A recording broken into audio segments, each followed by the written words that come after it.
On this episode of ITG, we're talking more spring ball. And is Owen going to become the Prince of Strawberries? The King of Strawberries? We'll explain all that and more on this edition of ITG. Caution, this podcast contains bad jokes, optimism, and a healthy disdain for Pat Narduzzi. Watching it may increase your actual knowledge of actual football.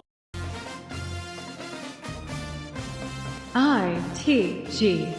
All the pieces are in place for us to have a chance to win it all. And we're the three best friends that anybody could have. There's Owen Schmitt in the building.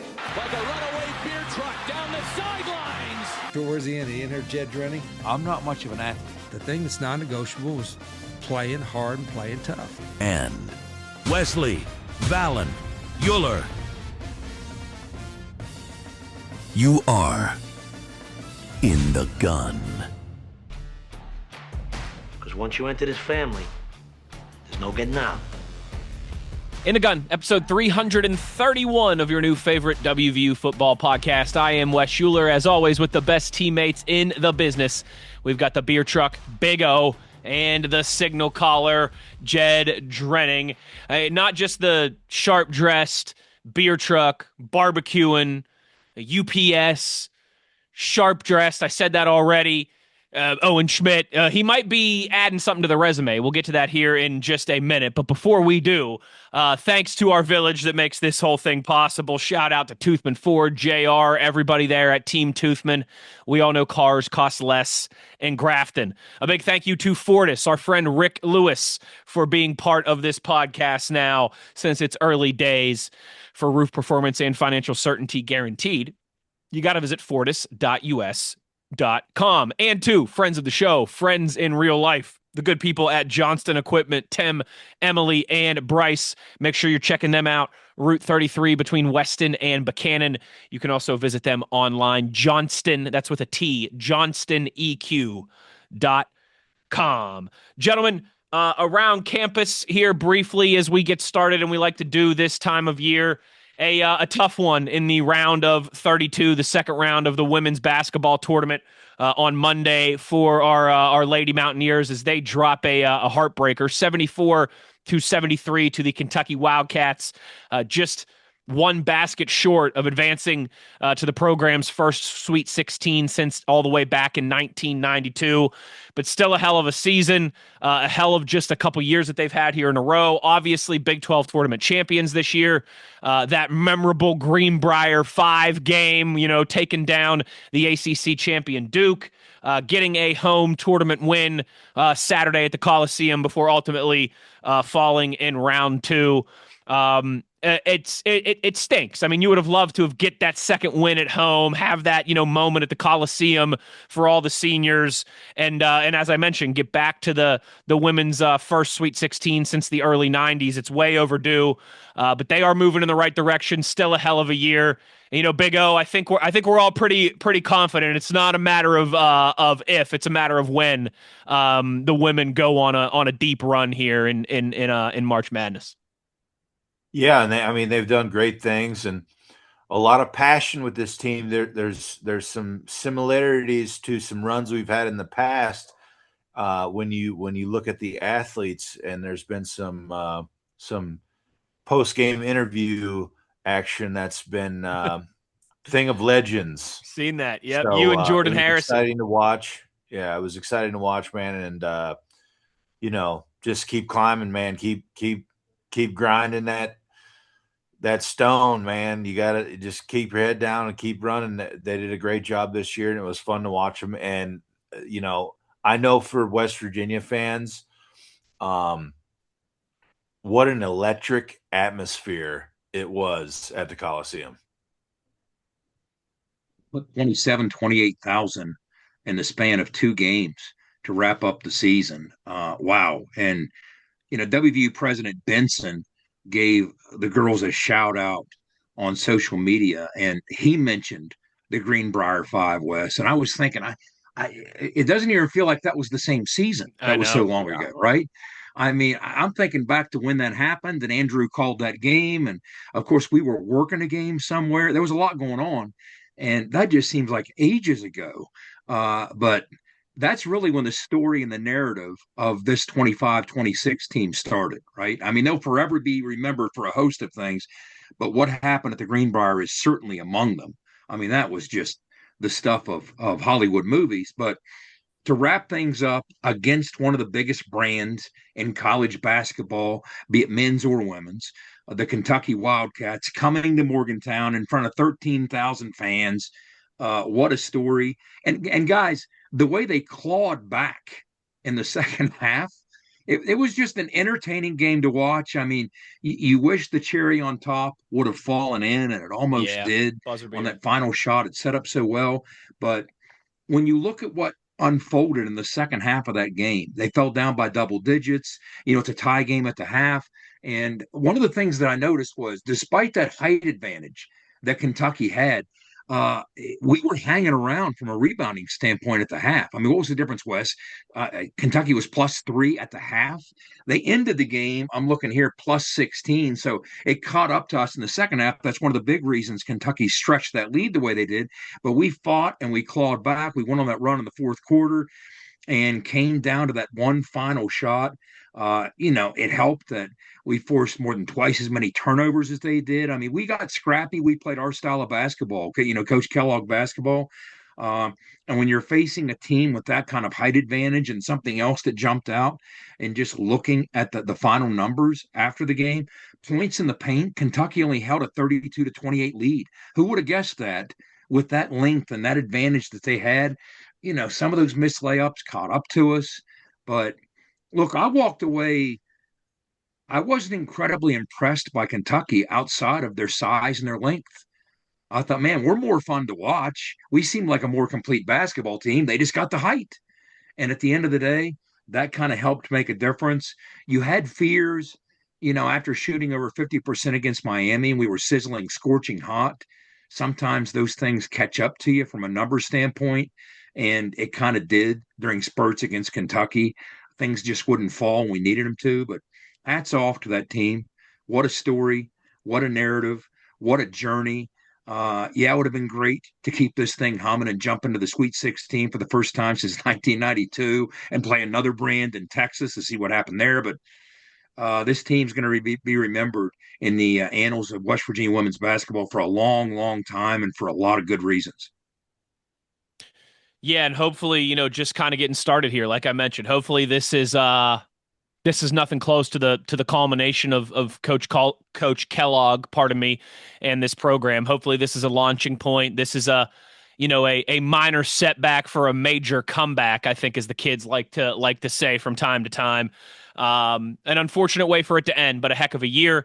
And they've really this year, dating back the last few years, they've really captured the attention of this fan base, and I expect that only to continue and grow, which is awesome for the program, awesome for everybody involved, and hopefully, we'll be seeing more weekends of women's March Madness in Morgantown here before too long. Speaking of that, kind of similar, we've seen over the last handful of years a real ascension from the WVU baseball program.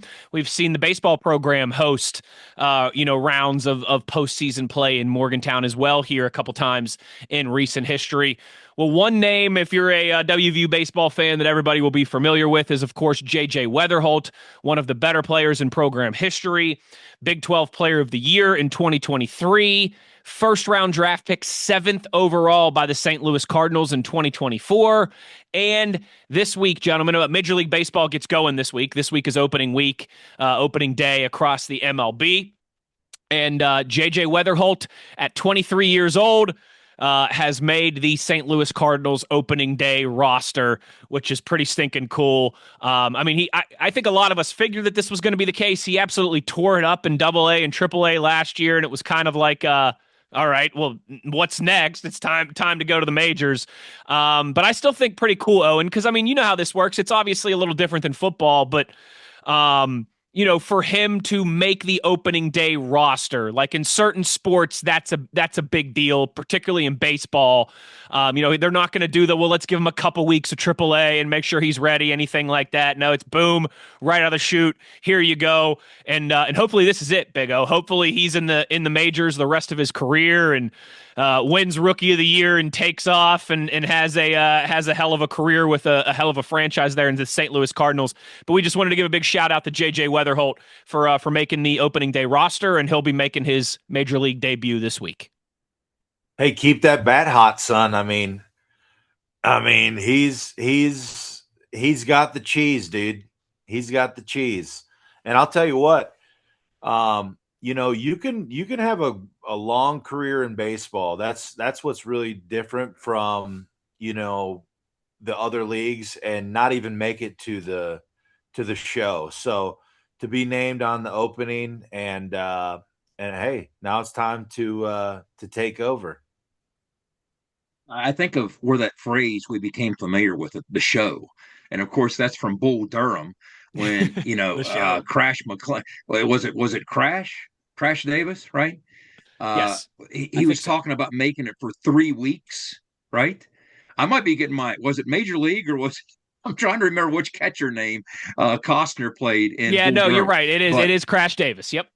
Okay, Crash Davis. And what was it, a 2 or 3 week stint that had everybody on the bus mesmerized when he mentioned he made it to the show? So to start your career out at this nature, at this young age. And, guys, I was looking at, and in the spirit of putting the cart before the horse, I was looking at the odds to win National League Rookie of the Year. Why not, right? You made the roster, step one. Step two, just win Rookie of the Year. That's all you got to do. So JJ Wetherholt currently holds the third best odds, depending on where you look, at plus 400 to plus 500, behind only Nolan McLean, right-handed pitcher of the Mets, who's at plus 250, between plus 250 and plus 350. And of course, Connor Griffin, who a lot of people are so high on, that big 6'4" power hitting shortstop for the Pirates. He's at plus 280 to plus 310, depending on where you look. So to be in that conversation already. And the funny thing was, that tweet that was shared within the group thread, if you read through the comments on the tweet, what was funny was all the Cardinal fans' comments. I mean, you talk about excited. Those Cardinal fans, and that's hardcore baseball fandom out there in St. Louis, right? That's old school. They get it. That's a very high baseball IQ fan base. So to see how excited they are, that says a lot too. But yeah, go JJ, the pride of Mars, PA, outside of yours truly, right there in front of us, right? No, right, it's JJ. Right, it's JJ. It's not me. It's JJ. Okay. But yeah, I'm looking forward to it. It's going to be fun to watch. I was joking with a couple of my buddies at work, a couple of my colleagues. I was like, as soon as I know he's staying up in the majors, I was like, I'm ordering one of those baby blue, those powder blue Cardinals Wetherholt jerseys. And all my buddies were like, no, you can't do that as a Pirates fan. I was like, listen, this guy went to the same high school as me. This guy went to WVU. I'm getting a jersey if he takes off. All right. I'm just telling you right now. I don't care if it's the Cardinals that you all hate. Those powder blues look pretty clean sweet. Anyways. That's a pretty sweet jersey too. Yeah. So yeah, it's hard to dispute. Yeah. Well, I'll just have him sign it one day and frame it, and it'll be hanging behind me here whenever we do the show.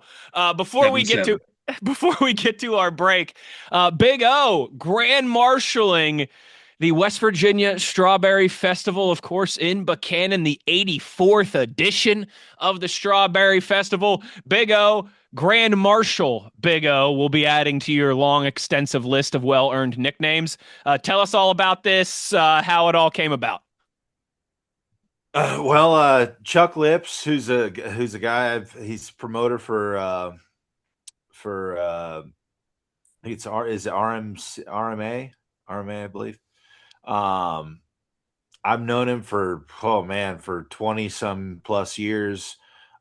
He booked me with the Davisons when I ran around with them for a while, 20 years ago. And we just recently linked up. Actually, I did a book signing in right across the border there in Ohio, and he came and he said, "Hey, I got this opportunity for you. Would you want to do it?" And I said, "What is it?" And he goes, hey, you want to be the Grand Marshal of the Strawberry Festival? I said, heck yeah, dude. I was like, let's do this. So he got me linked up, and so now we're gonna hit it. I'm pretty excited because it's one of the only ones in West Virginia of the many festivals that they have around that I haven't actually just been to. So I'm pumped. I've heard good things about it, so I am pumped to partake. And you'll love it. Buchanan's a cool little town. Uh, we go probably every other year, so we'll certainly have to go to this one, right? But a couple things when you look at the long storied history of this, we were looking at the list of some of the more recent parade marshals, right? Eugene Landau Murphy.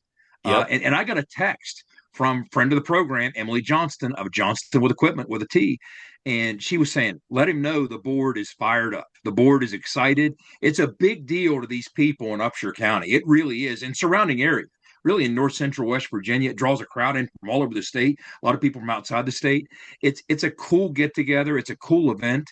And you're going to have to get down to the church that sells the sugar cookies. That's one of the famous things that come out of the Strawberry Festival Parade, the sugar cookies. I mean, they sell like thousands of dozens of these things pre-made ahead of time. But I think back to the 90s. I've been trying to verify this on the interwebs to prove to myself I'm not crazy. But I do remember, I swear, back when 90210, when Beverly Hills 90210 was a big thing, Ray Pruitt, the character who turned out to be not so nice a guy on the show, but we'll get into that later. But it was a big deal. He came, Jamie Waters, the musician slash actor who played Ray Pruitt with one T because his parents couldn't afford two, as they said on the show. He was the parade marshal back in the night. If I'm not mistaken, somebody correct me in the comments if I'm wrong, but I'm pretty sure I couldn't find verification of that on the internet. But I remember that happening, and that was a big deal. The show was massive when they got Jamie Waters to come in. So it's a big deal, Owen. You'll enjoy it. I'm excited for you. And I know those attached to the parade and to the event itself, like the Johnstons, are pretty excited and fired up about it as well.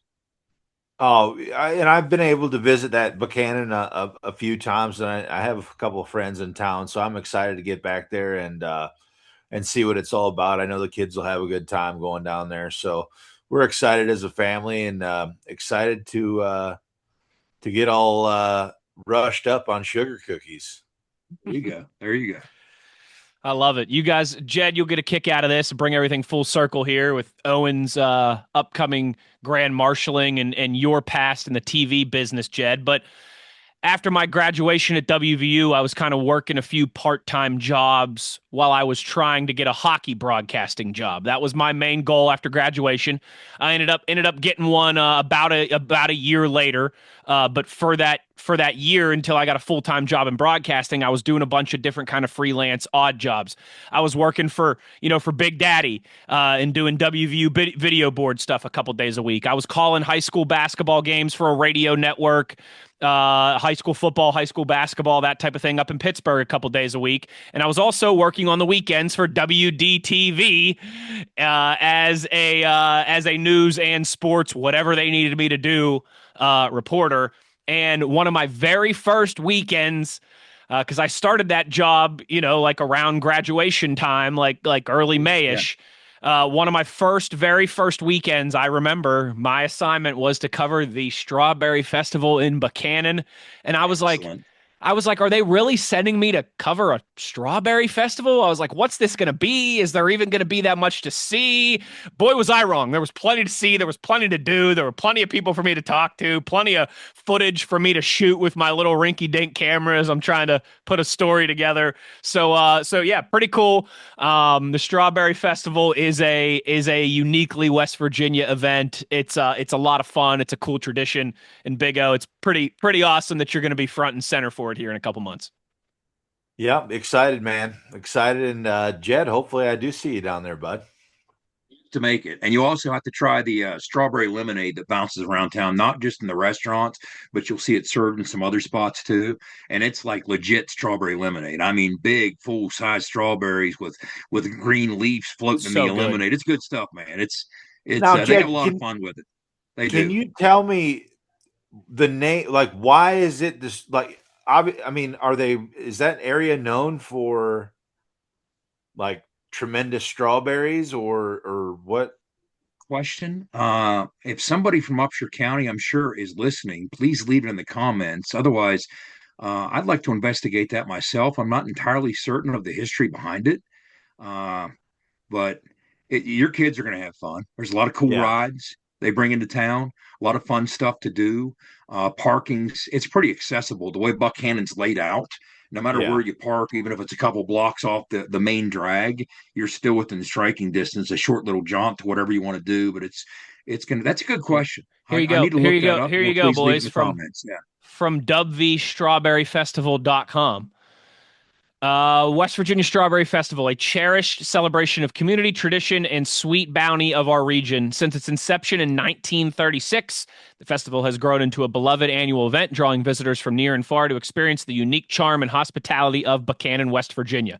The Strawberry Festival was born from a simple yet heartfelt idea to honor the hardworking farmers of our region and celebrate the strawberry harvest that plays such a vital role in the local economy.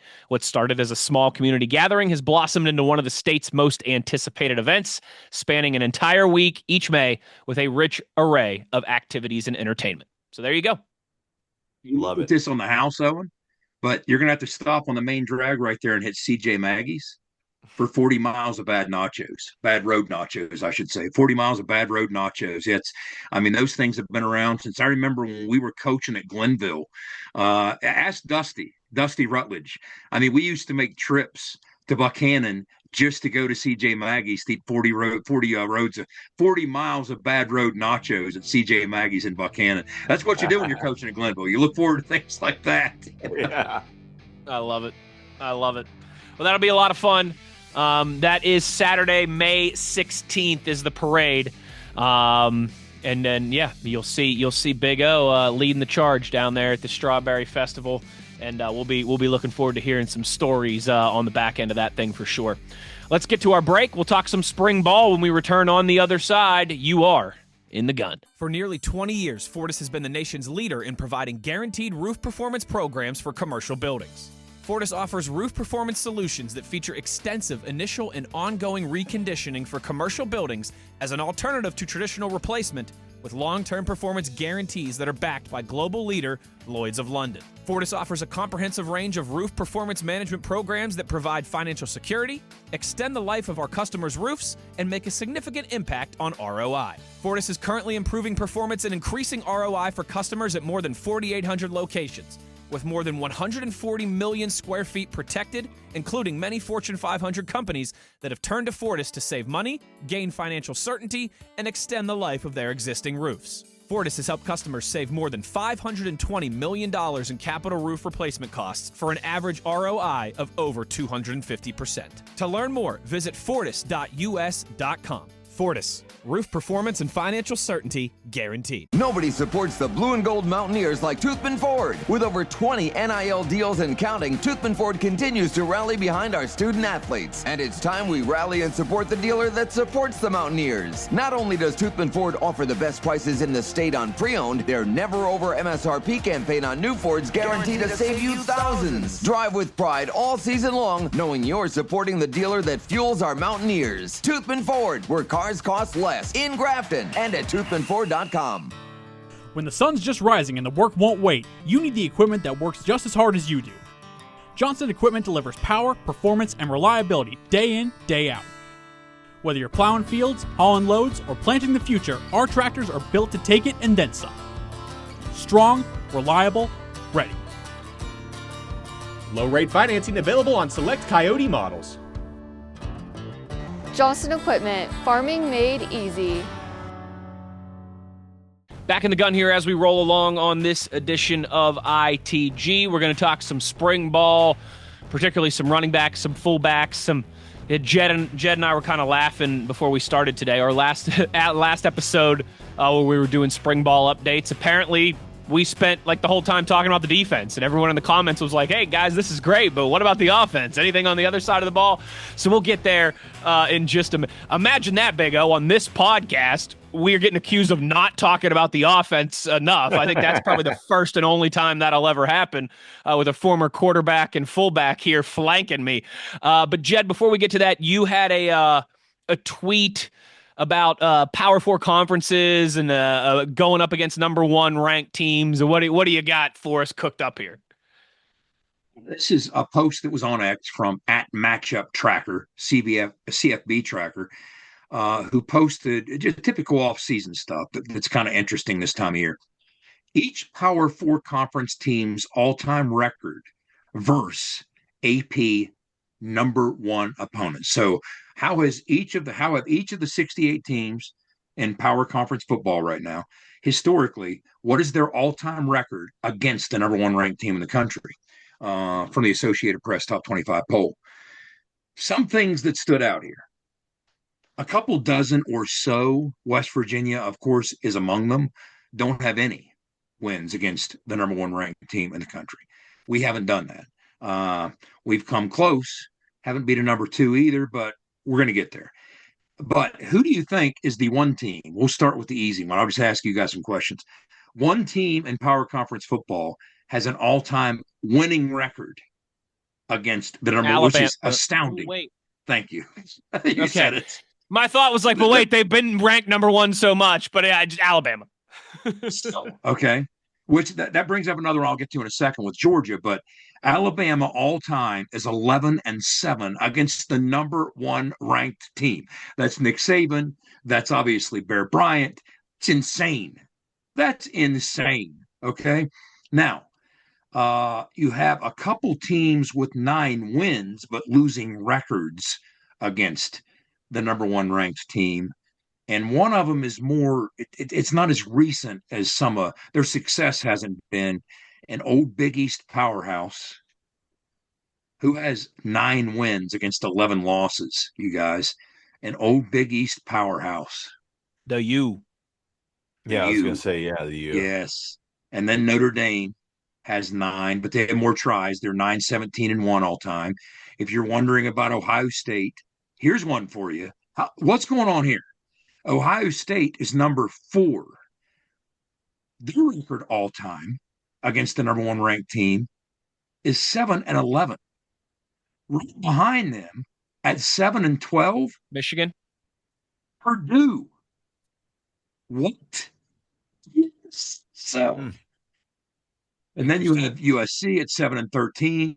You get into a couple other blue bloods, but okay. So let's stretch this out a bit further. There is one team on this list out of 68 teams that has never power conference teams. So these are only power conference teams. Only one has never a single time faced the number one ranked team in the country.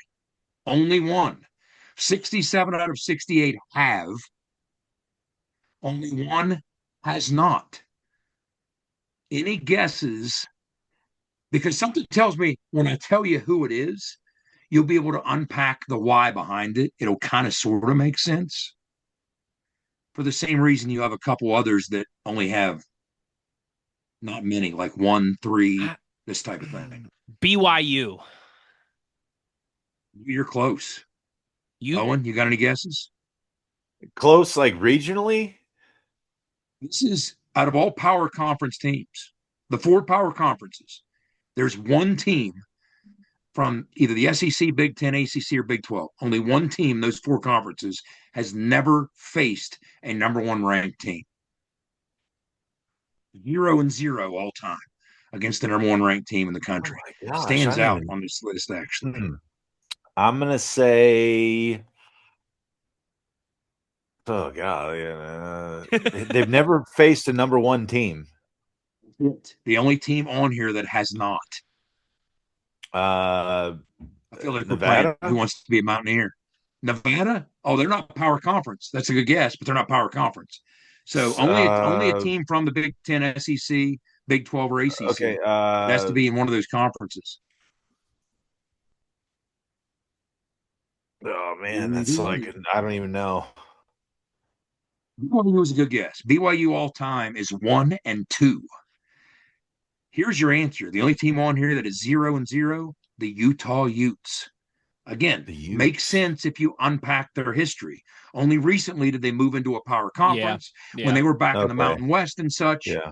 Not many opportunities to play. I mean, yes, they won a Rose Bowl, but they didn't have many chances to face a number one ranked team, which is the same reason 0-1 all time is UCF. They've only faced one for the same reason. They didn't join big boy football and didn't have as many opportunities. Cincinnati, same type of thing. 0-3 all time. Houston, 0-3 all time. So that's kind of what you look at. Now, some of the odd ones, like I said earlier, I mentioned Georgia. What stands out to me about Georgia, I'll find them here in a second, but they didn't have nearly as many games. Here it is. Georgia all time is 3-6. What? Georgia has only faced the number one ranked team in the country 9 times? Yeah, that is crazy. That sounds crazy, preposterous. So meanwhile, you have Arizona State is 1-2, only 3 games against number one. But here's what's weird about that: they were back in the Pac-12 for all those years with those USC teams, and meanwhile, for the same reason, UCLA has a bunch of games, 17 games against power conference teams or against number one ranked teams. West Virginia, by the way, is 0-9 all time against the number one ranked team in the country. I'm trying to think when we might get another chance. You might have to get into those playoffs and see if you can get humming to get a number one chance. But yeah, you don't get many chances at the number one ranked team in the nation. Only 9 times in the history of West Virginia football since the polls started in 1936 have we faced the number one ranked team in the nation. Here's some surprising ones that don't have a win. Much like us, Oregon has never beaten the number one ranked team in the country. They're 0-12. Meanwhile, Iowa is 0-10-1. Virginia Tech has never beaten the number one ranked team in the country.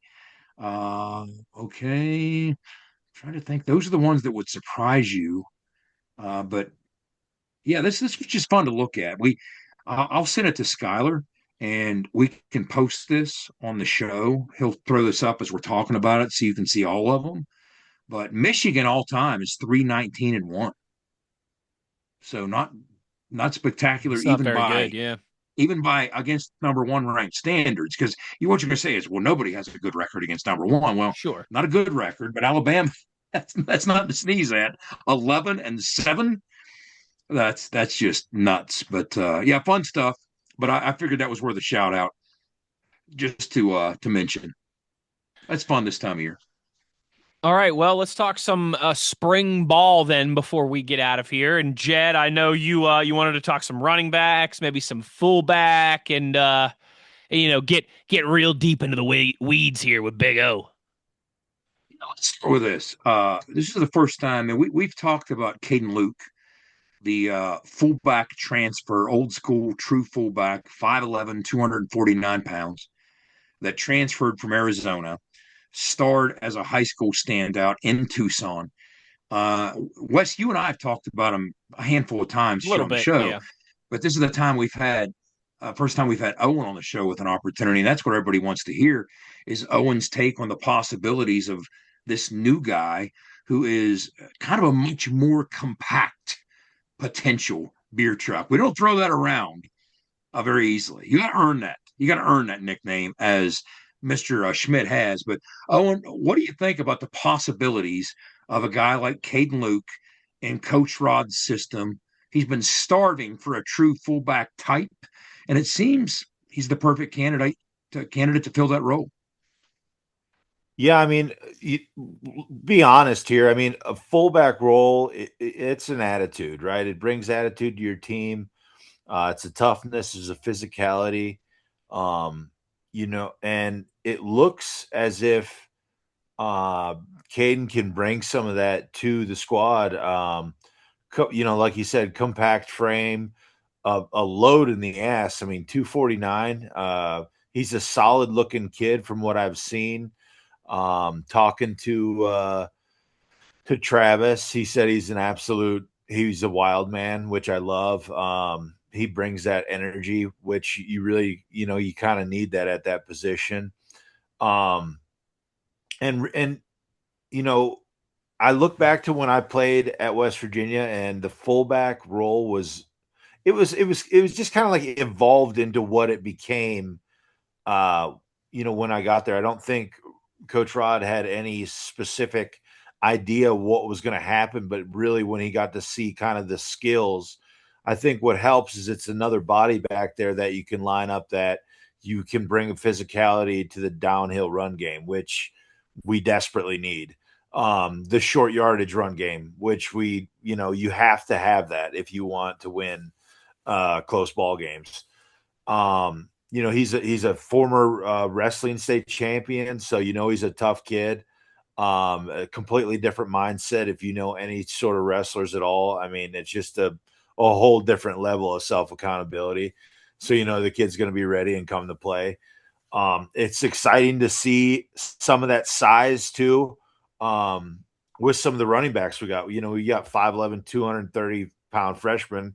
That was kind of a flip from Wisconsin, Marty Latimer. That is a bunch of beef back there, son. That's 500 pounds of beef. Wisconsin just in the run game.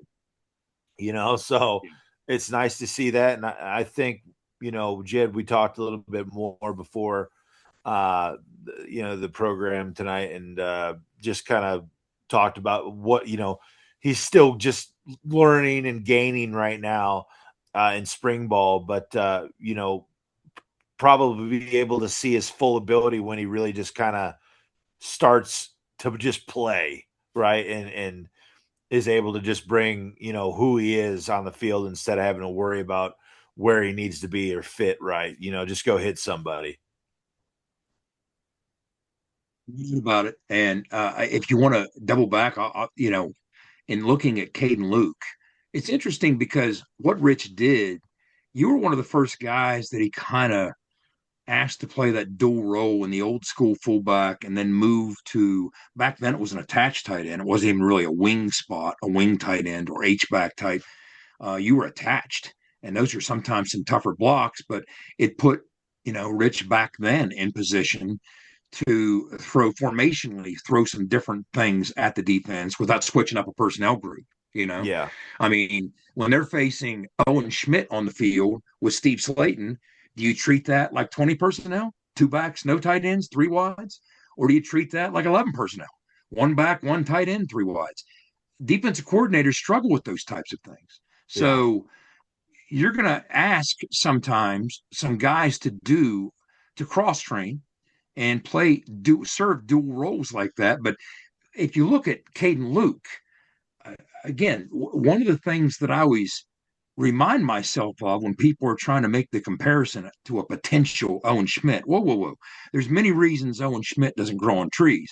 One of those reasons, yes, he was packing a frame of 250 plus with that physicality, but it came at 6'3". I mean, Caden Luke is a much more compact version. He doesn't have the length that Owen had. So there's different things that you will be asking him to do, move around, play the fullback spot.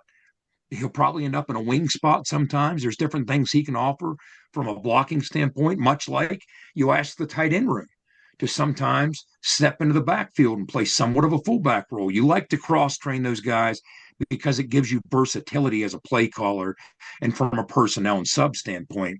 But I think he gives you a different dimension that as a team that so often struggled when you think back to Rich and his hands being 6 inches apart, that close, when you can't get that much.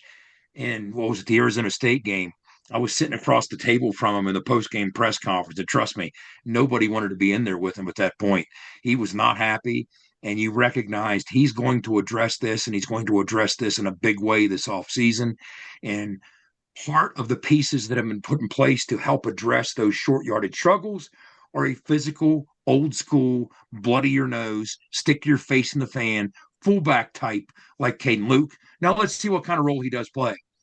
But when you get into the pieces at the super back position, and it's funny to hear the language like that. Like we used to call it the F, and then it evolved into becoming the super back, which is the single back, which was Steve and Noel and the whole deal. But the single back in the spread offense is the super back. But when you look at the different guys who figure to play prominent roles this year, it starts with, and this is another guy that we've discussed on the show before for a host of reasons. Cam Cook is legit. Cam Cook is long in the tooth. This is his last year of college football. He comes in as a profoundly established commodity as the nation's leading rusher at Jack State last year. But even before Jack State, he showed production as a runner in the Big 12 at TCU. Guys, 2 years ago, he led TCU with 9 rushing touchdowns. I mean, he brought production to a Big 12 ground game already after spending a couple years there. So I mentioned on the show before that Noel told me the rest of the kids in the room like to call Cam Cook Unc, short for uncle, because he's the gray beard in the group. You know, they kind of lean on him, and he's really embraced that role. So you expect big things from Cam Cook right out of the gate. And just from a pure production standpoint, we've discussed he's a missed tackles forced machine. He's tough to get to the ground in any system. He's tough to get to the ground.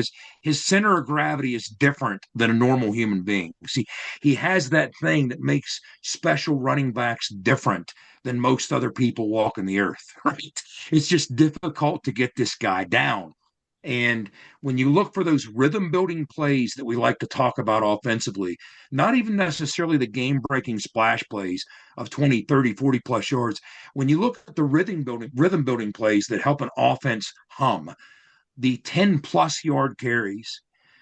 Well, last year, as an offense, collectively, West Virginia managed 60 total as a team. Most of those came from the quarterback position. I mean, Wilkins had 6, Scotty Fox had 10. You're already down to the low 40s from what the running backs had to offer. Cam Cook at Jack State last year had 54 himself on his way to almost 1,700 yards, a 5.6 yard per carry average, 16 rushing touchdowns. So there's production in spades with Cam Cook. From day one, that's what you'd expect. And now it's just a function of, all right, well, who's going to share those carries? Because there's going to be plenty of carries to go around. So when you look around the room, I've told you this. When you show up at practice and you see Amari Latimer, he stands out. You're like, which one of these things doesn't look like the others? I mean, It's an SEC body type. It's an NFL body type on an 18-year-old kid. I mean, he's cut. It's not just a 230-pound configuration. It's a 230-pound configuration that is packed with muscle. I mean, this dude he's a specimen. Yeah. And when you watch what he's capable of, first of all, at the high school level, he was nearly unstoppable. But I think it's going to translate early. I think it potentially can when you watch what he has to offer, repping in practice and trying to assimilate and learn the system. But once again, you're asking to slow things down, because how do you get to slow things down? Well, you get reps against what you're going to see. Once you see things a host of times, after you've seen them a number of times, they will start to slow down for you. And the same thing holds true of all these guys who haven't been in the system. And that's going to hold true for Caden Luke at the fullback spot. Yeah. I mean, he's right now going to be more indecisive as he's learning. And once he is more comfortable in his role, once Amari Latimer is more comfortable in their role, I mean, it's the same with all these guys, then they'll be in a better position to showcase what they can do. And I expect production out of the ears from Cam Cook. And I expect Amari Latimer to be a big part of what we do. And then if you continue to move through the room, I mean, there's other guys that can pitch in and make some things happen. A couple that I'll mention here. Martavius Boswell, he was a productive junior college level who has done some good things against higher level talent. So he can step in and contribute. Can things slow down for him? He has to assimilate in the system, and I think he will. And then Christopher Talley, there's a wow factor to him. He has the things that you can't coach from a speed standpoint. So he's explosive. He's a potential home run hitter, but still things need to slow down. All these guys, Owen, you know better than anybody what it takes to start trusting your eyes. And you don't trust your eyes on day one when you're still trying to figure out what your read keys are, which gap you might be looking at, which O lineman might be keying which way you go or which way you don't, what the defense might be doing. You have to get comfortable with all that before you can truly trust your eyes and lean on your skills physically. Yeah, and there's a lot of new faces up front too as well. So I mean, there's a lot of reps with each other that need to go down before any of that can really assimilate and become, you know, a cohesive, unit. But it's exciting to see the people that we have. I feel like, we've had some people in the past, but this group seems like what Rod's really needed, what he needs. You know what I mean? You need a couple guys like this. You need a big guy. You need a fast guy. You need some guys who are multi-talented guys. You got some talent from the JUCO level, competitive guys. And then, like I said, you got like an old school fullback who's a downhill guy. That's going to bring that power game back, that the old school downhill football back. So, really, it's going to be interesting to see. I'm hoping to get up for the spring game this year, fingers crossed, because I'd like to at least see a little bit of what they do. I know the spring games have changed now. I know they're, a little bit different from what I feel like when we were doing spring games, it was like kill or be killed at that point. You know what I mean? You're like just trying to make it, dude. You're But usually I trying know to earn a spot for your performance in the spring game. Yeah, you know what I mean, so it'll be interesting to see. But I'm definitely excited about this group because there looks like some key guys that can really produce and help us out this year. Last year, we had struggles from the running back position. We talked about it at length, right? The leading rusher was the lowest Rich has had since his first year at Michigan, at 335 yards from a running back. And then you get down to 249. These are the numbers that the running backs posted last year. This is not a Rich Rodriguez offense. Doesn't sound like one, but it turned out to be last year. 335, 249, 143. That was Ty Edwards basically in one game. Yeah, 133, Jaheim. And that was just the Yeah, backyard brawl. 133. That was just the brawl. 131. Yeah. So then you get into guys with some picked loose a good change game, below that. Picked a good game to have a good game, though. Ty Edwards, yes, go on, cousin, go ahead. We'll forever be indebted for that one night with Ty Edwards, but that's not going to happen again, and it's not going to happen again because of some of the guys we talked about populating that room. But it's also not going to happen again because Owen alluded to the different faces we have up front. We have some returning guys that we're happy with that we expect to take a leap, whether it's Landon Livingston, Nick Cray, to be improved players this year, Malik Agbo, but then the additions beyond last year. It's a fundamentally different team. So when we line up in that, 9-10 O-lineman configuration, when it's fourth down and inches to go, it's going to look a lot different. A lot different. You're really going to be exerting your will in a whole different kind of way than what we did last year. And the opportunities are going to be here when you divide it among the quarterbacks, among the running backs, among the fullbacks, even the slots on jet sweeps and different things on the perimeter. Rich likes to run the football. Even last year, when we couldn't get anything humming, we were disjointed. We couldn't stay on the field and win third downs. We still ran the football over 500 times. But when he gets it to where it needs to be and it's working, if you look to a couple years ago, the last time that happened at Jacksonville State when they won Conference USA, guys, he ran the football almost 650 times. So you have that many carries to divide among those that demonstrate the ability and prove their worth. So there's going to be a long list of names that we're talking about as contributors next year, from Cam Cook and Amari Latimer to Talley to Boswell to the quarterbacks, Caden Luke to some degree. Who knows who else that we're not mentioning? But there's going to be a lot of guys pitching in when this thing gets to looking like what it should look like under Coach Rod and this offensive staff. Rick Trickett, we haven't mentioned yet. Well, and that's the biggest thing I was going to say. He's going to make. Yeah. Yeah, I was going to say, like, there's a whole new captain at the helm of the offensive line. So, like, it's not even the same. I mean, no offense to what was going on last year. I'm just saying, I know, Jed, like, it's just a completely different mentality that is being just even taught in that room. Yes. When you go from last year a situation where Jack McNell was handed an offensive line room that had lost 9 of its top 10 players, okay? On its 2 deep, we lost 9 of the top 10, and that's what Coach McNell had to work with. Now you have Rick Trickett, one of the most respected O-line coaches in the history of the game, taking over a room that's going to have 7,000-plus career snaps.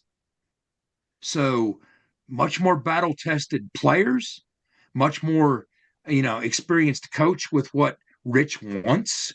And like Owen said, he has a certain way of getting certain things out of those players. And a couple of those guys, came from Jack State, and Bubba Grayson and Cam Griffin, who logged over 1,000 snaps each playing for Rick Trickett, that will help the rest of the room understand the shorthand and what Rick Trickett's looking for. So just every piece is in place to look fundamentally different from the challenges that we were confronted with in year one. This should look so different and be much closer to what a Rich Rodriguez offense should look like. Agree. And that will be a welcome development for everyone, I believe, after what we saw in that department, certainly in 2025. Fun breakdown, gentlemen. Anything else before we wrap this up here? Speak now or hold your peace until next week. Some strawberries. It's going to be here before you know it. What do we got? What is it? First week in May? Second week in May? We'll have dates and details on it before May it comes, 6th, for sure. according to the graphic I saw on their website, Saturday, May 16th is the parade. But again, it's the entire week before that is the whole. So it looks like it runs Saturday to Saturday, May 9th to the 16th, and the 16th is the parade with the final. Does that sound right, Big O? That's what I'm pretty sure I saw on the website. I might be in Rhode Island, though. I didn't realize. I thought it was earlier than that. Yeah, I think that's the week I'm up in Providence, but we'll figure something. Yes. Let's see. Yes, it's May 9th to the 17th, and the parade on Saturday the 16th. So yes, so it is from Saturday, May 9th until Sunday, May 17th, with the parade on the 16th. That's May 16th is that's when my sister graduates from WVU that weekend. So maybe I'll be able to buzz down to Buchanan and just make a weekend out of it here. Yeah. Absolutely.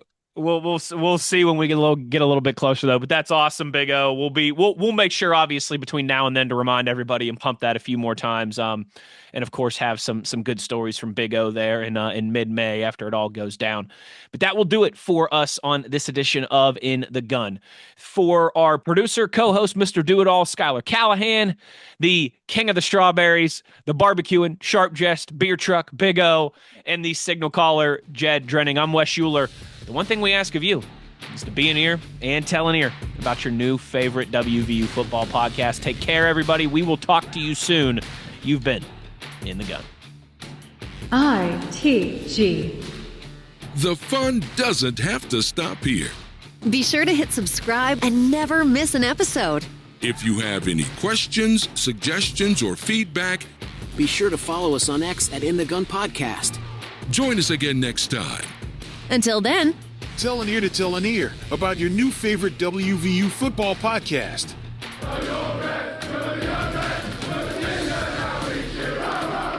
This mission is over.